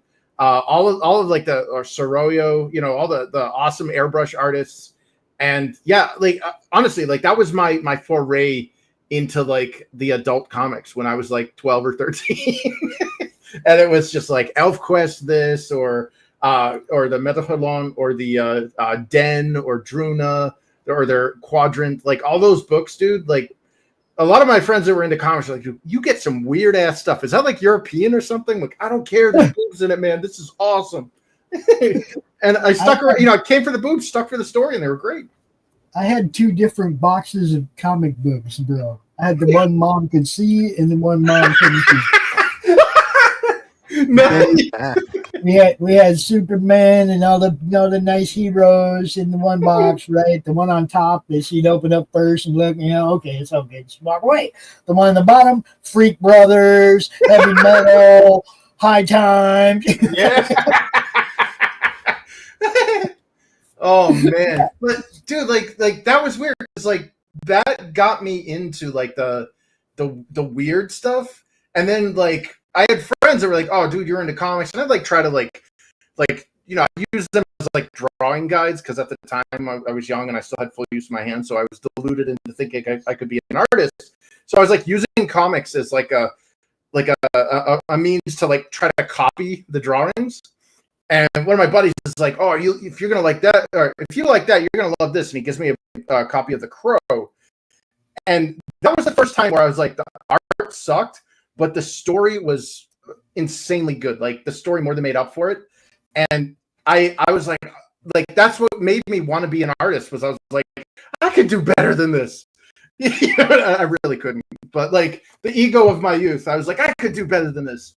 And you know, I started drawing the my style. And they're like, "Oh, you like The Crow? Why don't you should check out some of like the Batman stories?" And I'm like, "Oh, dude, Adam West, come on, man!" It's like, or we just had the Michael Keaton one. It's like, no, dude, this is like comic Batman. This is a whole other game. And gave me a copy of The Killing Joke, and yeah, my horizons were expanded. That is probably the reason why I love that story so much. Is it's not a Batman story; it's a Commissioner Gordon story. He's the hero in that story. You know, him and Joker just basically had this bet with him, like, everybody's just one bad day away from becoming me. Yeah. And Joker did everything in his power to completely mindfuck Commissioner Gordon. It did terrible things to Barbara, his daughter. And still, at the end of it, Gordon got the last laugh, or Batman actually did, depending on what your interpretation of that last panel was. Yeah. The one thing I can say for sure, I look at stuff like, you know, the comics. Okay, back when I was 70s, okay, the art wasn't trying to. They weren't trying to Bernie Wrightson you with everything. It was pretty, you know, like it was laid back. Okay, it's not like today where indie artists are just killing it. Yeah. It's not the same at all, okay? But a good story, I can read any comic book with a good story. I don't care how bad the art is. But I can't read any comic book with a bad story. I don't care how good the art is. Do you see what I'm saying? Yeah. To me, the story is the cake, and the art is the icing. Yeah, it's weird because like there's all these weird like artist versus writers thing, and for me personally, I find it's a symbiosis. Like if the art looks terrible, it's hard for me to get into it. But like if the story is garbage and the art is amazing, at this point, just make it an art book. Like I'm not going to buy the second one if the story's trash. Are you sold out on Card Pack 1? Yes. Card Pack 1 is sold out and es no mas. Okay, so it's gone. What do people get if they get that deal? Which deal? Is there another pack of cards that you get? Yes. Or? Yeah, that's Series 2. Series 1 is green, Series 2 is orange. Okay. I just want to make sure because I'm over here telling everybody it's a great deal right here. Yeah. Series 1, we had a bunch of them left over from the first campaign, and I put them up here in the legacy add-on section. And yeah, they sold out. Like, and that's kind of the itch of the crowdfunding is that like, you know, it's not about like reprinting and doing all that stuff. It's the collector stuff. It's the wow, that's rare. Well, see, this is one thing I want to tell you though. If people start saying, "Hey man, I didn't get pack 1 or Series 1, dude," then you do it again, but it's a second printing, and you differentiate it as a second printing, and those first printed cards become worth even more. Yeah, I thought of doing that. Like I'm doing that with the book, like the OG book 1, like the standard edition of book 1 sold out. It's gone. It will never be reprinted. I'm thinking of first edition Pokemon cards compared to today Pokemon cards. Yeah, and because they differentiated that first print from all other printings. Oh yeah, it's worth a lot. Ridiculous money, but you have to do other printings in order for that to happen. Yeah, well, the there is a poster on this campaign that has on the back of it all of the art from Series 1, and yeah, in addition to that, what is it? I want to say, where is it going? Oh yeah, the Ashcan art book has all of the art from the cards as well. So I made sure that even though it is an abridged edition, it has literally all of the art from the from Series 1 or books 1 and 2. These guys are saying that our mics are cutting out. I don't know if that's me trying to do too much over here or what. I hope it's not mine. I've noticed something. Occasionally, people say that I sound muffled, and I think that's a StreamYard bug because we've tried to isolate what it was, and I've heard it on other people as well, where they'll talk and then and they're like, "Dude, what did you say?" And then all of a sudden they're fine again. Yeah, that's roboting. I get that. But when somebody says, "See, now I'm just now watching my Wi-Fi thing is popping up and down, and I'm hardwired." So that could be why my mic's messing around, because the computer keeps trying to read this in Wi-Fi instead of just taking it off the cable that's plugged into it. Look good in the lab here. Good here. Yeah. I haven't stream, but everybody sounds clean and clear. Yeah. Okay, so the manga edition is the one that we're talking about in this great deal bundle that I've been pushing and yelling about. This is book 1 and 2 in a single manga. Yep. 180 pages, guys, plus the already dropped stretch goal books. Do you see the deal I'm talking about that you're going to get right here? 180 pages here, 40 pages there, an art book there. All that for $14 freaking dollars. Plus shipping. I'm just saying that is an amazing freaking deal. And if you're going to jump in on this, look, if you're like me and you're budgeted and you're going to jump in, that's the way to go. You're getting the most freaking bang for your buck right there. Oh yeah. But there are all kinds of other cool things. The standard edition of book 2 right there. Yeah. PDFs. Yeah, if you're into digital stuff or you're international and you don't want to deal with the shipping, the digital stuff. If you back the digital deluxe, or actually, if you back the standard edition digital or the alternate art edition digital, I'm going to throw in book 1 PDF as well, so you get that at no extra charge. No. There's no point in tossing it in for the manga because you're already getting books 1 and 2 in the manga version. Right. And if you get the deluxe version, that's 5 books you're going to get in the deluxe edition. You're going to get all 3 of the ones featured here, plus book 1 PDF, plus the chapter 1 free preview. That's 40 pages, black and white, of book 3. Smoking deals, y'all. Smoking freaking deals. That's what we do. There's the book 2 standard edition. Both sides. And how many pages is that, you said? 120 full color. 120 pages, $20. 120 pages, $20. I know people out there getting $20 for a 48-page book. Right?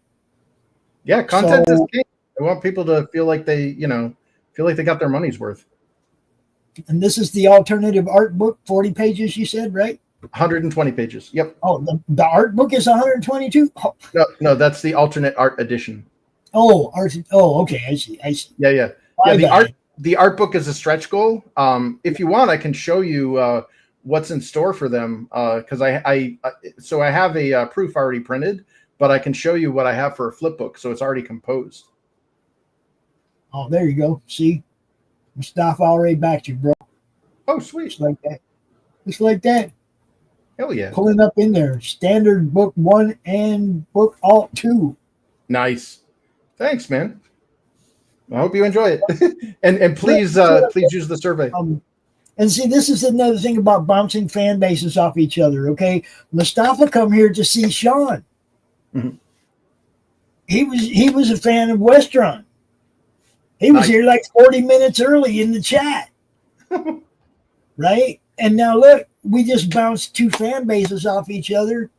And that's what this is about. Yeah, man. Yes. Thank you very much. He says, I hope you ship it. Nah, he does. But I told you, the stuff he shipped out in the first campaign, the branding was so beautiful. It was like, I'm sitting there looking at it, and I'm like, should I open it? I think that's the Japanese rubbing off on me. My time in Japan, I learned about, like, it's not just the gift, it's the experience of receiving the gift, the experience of opening the gift. Oh, all of that is part of it. That's one of the things I tell people. We like to cover a campaign from pre-launch all the way to a fan opening one up, like all the way to unboxing, right?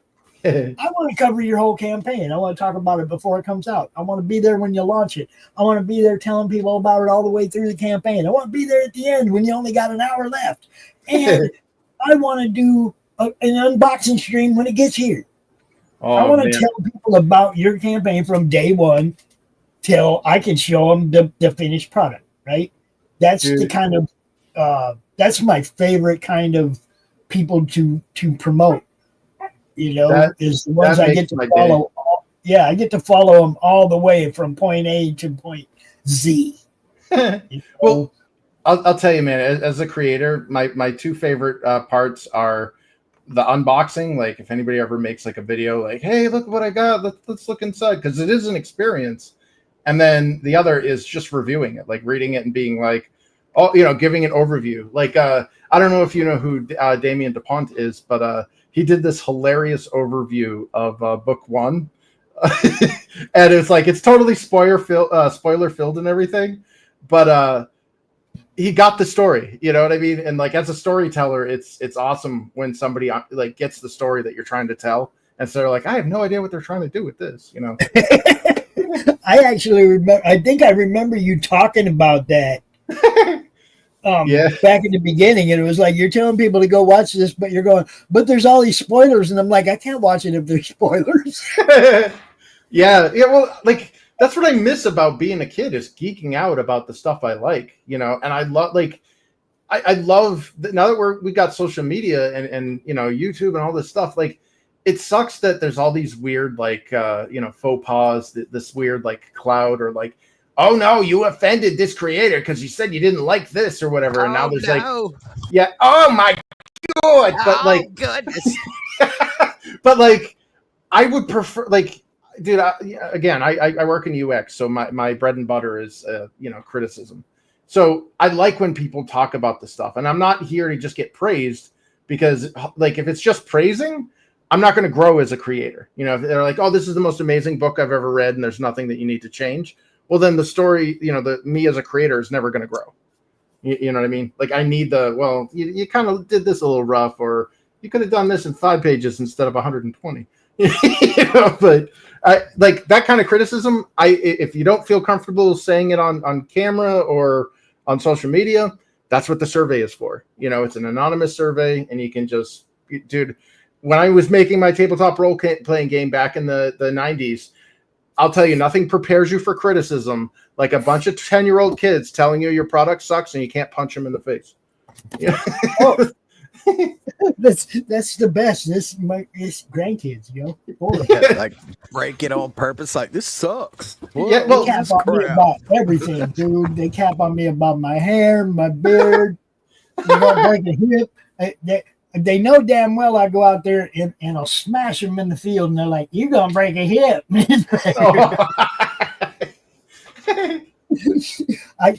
There's no escaping the sharp wit of youngsters. Although they must know that youth and skill is no match for age and treachery.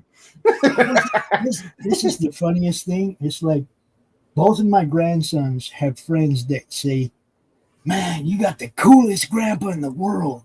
And I'm like, and I hear this stuff, and I'm like, man, I feel bad for their grandpas. The inadequacy of their grandfathers.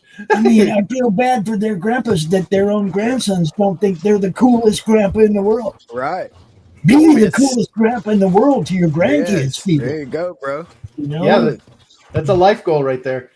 Hell yes, it is. And you never want your grandkids saying that somebody else is the coolest grandpa on earth. Yeah, that's those are fighting words. I mean, it fills me with, at the same time as it fills me with, wow, that's awesome. At the same time, like I said, I feel sorry for that kid's grandpa because he's not doing something right. Yeah, you think he's the coolest grandpa in the world. Put down the Werther's original and start rocking the comics. I mean, just have fun. Just have fun with the grandkids so they think you're the coolest grandpa on earth. Oh, man. Yeah. These kids see me having fun with my grandkids and with them because they're around. Yeah. It's like it's always a good time. I'm always trying to make them laugh, have fun. That's why. I'm at the baseball games. I'm at the football games. I'm the loudest guy there.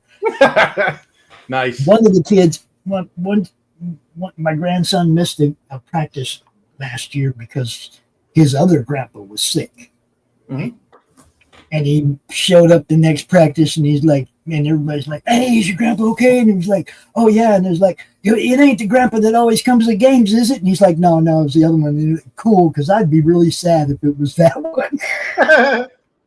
You hear what I'm saying? I'm just like, if you make yourself part of their lives and have fun with them, true fun, you'll be the coolest person in their life.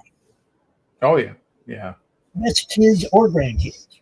Be that guy. Be that guy that they look up to. That guy they want to be around. Yeah. It's hard, but be that. Man. Yeah. Wow. We just gave life advice. Yeah, I do that sometimes. But only because I have a wealth of life experience to draw from. Man, I don't mind learning from my senior, 100-year senior. I don't mind it. It's always going to be about what they remember. You're not going to be here forever. Oh yeah, yeah. What do you want them to remember? That's kind of why I made my comic stuff, dude. Is like, I want to leave a mark. Like, I don't have kids. I don't have grandkids. Like, my genetic legacy ends with me. So when I'm gone, it would be nice to have something to be, that lingers after I'm gone. And I know it sounds morbid, but at the same time, it's like that's kind of our goal. Like that's everyone's goal. Look, anybody that doesn't have the next generational legacy, that doesn't make a mark, just fades away. Yeah, it's as if they weren't even here. By all means, make a mark, dude. You know, that's for everybody, man. Make your mark. Leave your legacy. Still talking about Tolkien. Straight up. I pray to God and all other powers that there are that the madness long outlives me. I want somebody out here promoting these guys and promoting what they do long after I'm gone. Yeah, man. Yeah, you know what I mean? Yeah, like that's the legacy. Is having something to be remembered by, and it's obviously people can be remembered for negative things. I mean, people still know who Jeffrey Dahmer is, but like. Having something positive though, you can build off of that. They remember who Michelangelo is too. You know what I'm saying? Yep. Look at that art. Yeah. I mean, that's all he did was art. It's not like he did anything else. They remember him. I mean, even 10-year-olds know who that is. Yeah, because he's got nunchucks and he's a party dude. All right, Chris, I got to give you that final podium thing. Is there anything we didn't talk about that you want to make sure everybody knows about? Well, I mean, maybe we could check out the trailer stuff. I last night I finished off so the first 10 backers each got a random resin figurine that's NFC enabled, and there's a little NFC chip in its base, and if you swipe it on the back of your phone or tablet, it'll play a movie. And I included one of the little movies in that bottom part there below the trailer of one of the characters. So if you get like the Nessa character, who is one of the characters featured in book 2, you get a little character bio about her. All right, let's check these out. Here we go. Give me the big screen. Give me the big screen.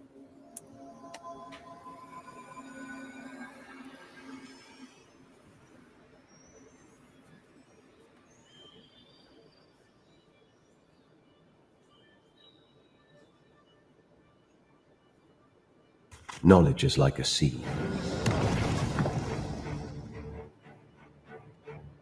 When sown in fertile minds, it opens doors to new possibilities. Truth, once buried by the ages, is again revealed. The unimaginable becomes demystified.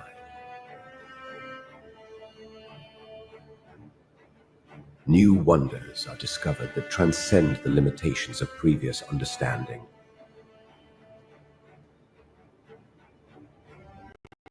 However, some doors should never be opened.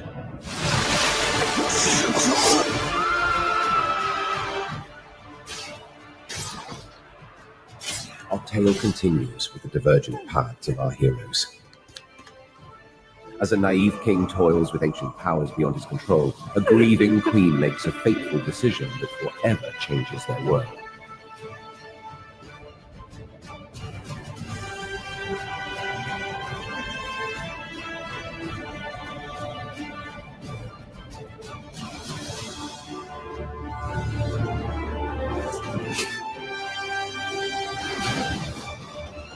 Infinito Chronicles, the War of the Trees. Oh, that's man, badass, bro. Oh, good thanks. stuff. Yeah, so what's the next one? That one. That's the short that plays on your phone when you swipe the Nessa NFC chip. All right, let's check this out.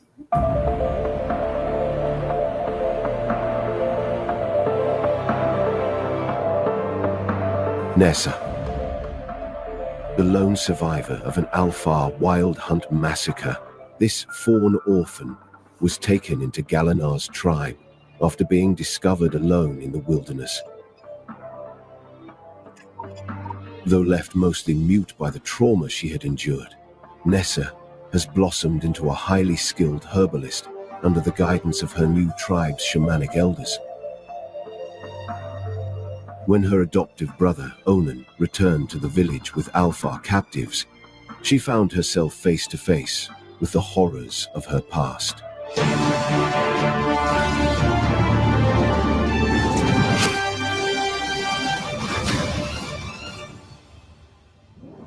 Infinito Chronicles, the War of the Trees. That's bad. I love it. I love it. Yep. Yeah, there's one of those for all the characters. So there's 7 character figurines, and each one of them has their own different little character bios. Awesome stuff. Look, just get the ultimate bundle. Okay. It's got it all. Just get it all. For you retailers, there you go. Retail bundles. Gotta have them. Yeah. Vanessa statuette, what he was just talking about, right there. Statuette and painting kit. You get the painter.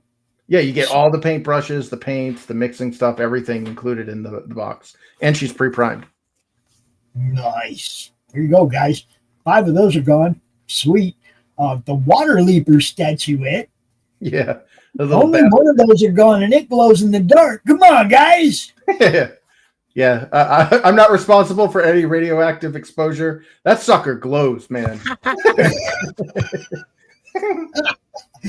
Hey, I don't know if you know, Chris, but my D&D dice, my dice glow in the dark. Oh, nice.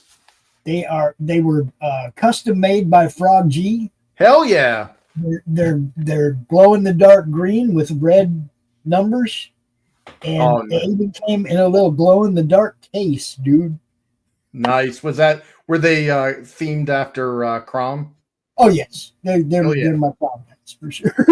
Nice. Yeah, and they glow in the dark, and they glow good, man. I was pretty impressed with the, I lit them up real good, and then went in the dark and rolled them out, and you could read the numbers on them really good in total darkness. It was cool. Somebody had asked if that was the Avengers theme. No, that's actually, I spent a lot of money on that. I did the music for the trailer, but the actual theme is part of a suite that I hired a musician to score. So yeah, we actually have a whole Infinitil like theme. Yeah, and because of all the stupid copyright crap that everyone has to deal with now, we actually have our own in-house musician doing stuff for our. Yeah, dude. How many creators have gotten the promotional channel struck because happens all the time? Yeah, and I'm like, okay, I'm not gonna do that. I saw that and I'm like, hell no. So I spent the money, got my own composer, did the theme, that created a whole suite of music, and then I started making my own because it started getting really expensive. And I'm no musician, so if the music in that trailer was okay, then yay, it did its job. But if it sucks, sorry, that's me. Nice. Most excellent. Hey, man, it's always great talking to you, Chris. You know I'm going to be talking to you again. Hell yeah, man. We do got to roll out of here, though. So, again, the podium is yours. Anything we didn't cover that you want to make sure people know? Yeah, well, we got, what is it, little over 30-something hours left. And then after that, I'm going right into fulfillment. If you look on the actual crowdfunding page, you'll see I've already got some of the stuff already printed out, dude. A good percentage of people, and I'm doing the first come, first serve. So the first people who backed will obviously get their books first. But I've got a lot of this stuff already. The only thing that's going to slow down is when I run out of what I have for reserves in my inventory, so that I have to order more and just wait the 2 or 3 weeks for that stuff. But more or less, you're not going to be waiting months or even years for this. It's already here. It's in my hand. I'm not selling an idea. I'm selling a product. Sweet. So thanks. That's what we like to hear, people. It's already there. It's in hand. It's ready to go. You're going to get it. You're going to get it.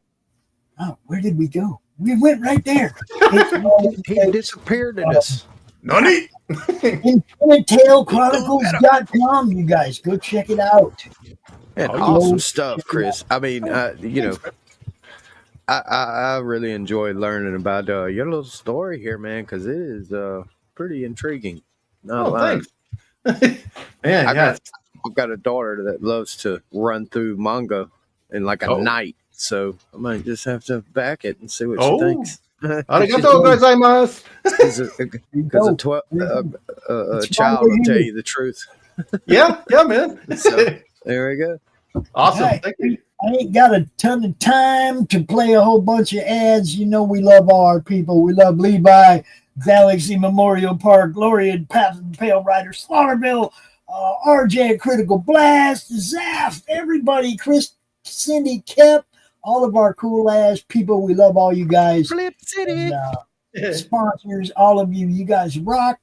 We got to go, though. So, peace out, everybody. Peace. I'll tell you, I'm at Steel City Comic Con. You're watching me at Madness Comic Network. What a crowd. Love it.